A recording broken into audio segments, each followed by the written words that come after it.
18-year-old Axel Ortiz only needs half a semester to attain his diploma in business administration. The COVID-19 pandemic put his ambitions on hold, but now that his college has reopened, he hasn't been able to afford to return. I had to choose between eating and continuing with my studies because we didn't have the money for me to do both, so I made the sacrifice without thinking and left my studies.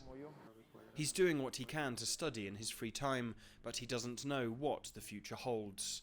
Yet this family isn't the only one to be rethinking its education options. Private schools across Mexico anticipate a potential 30% drop in enrollments ahead of the upcoming academic year. That's across all age groups, which leaves private schools seeking ways to survive. As well as a lack of financial resources, teaching over video calls has made parents lose faith in the quality of the education their children are receiving, according to Vanessa Hernandez, who teaches in a Mexico City high school.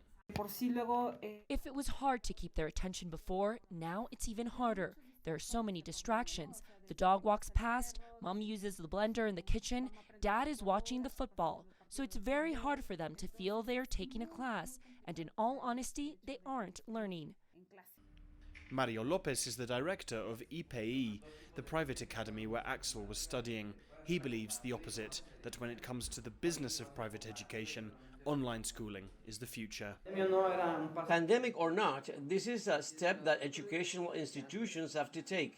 Before the crisis, we had been planning to offer fully virtual courses because we saw the market demand for it. So the pandemic just sped that process up. However, for Vanessa, when it comes to student welfare, there's no substitute for the classroom. Before, the students could also tell me about their problems, whether there was violence at home or bullying from other students or any other problem. On virtual classes, they can't confide that the adult standing behind them is the one who hurts them.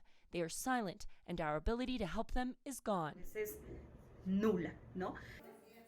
With no end to the pandemic in sight, the new normal could transform the landscape of private education here for years to come. Alasdair, Baverstock, CGTN, Mexico City.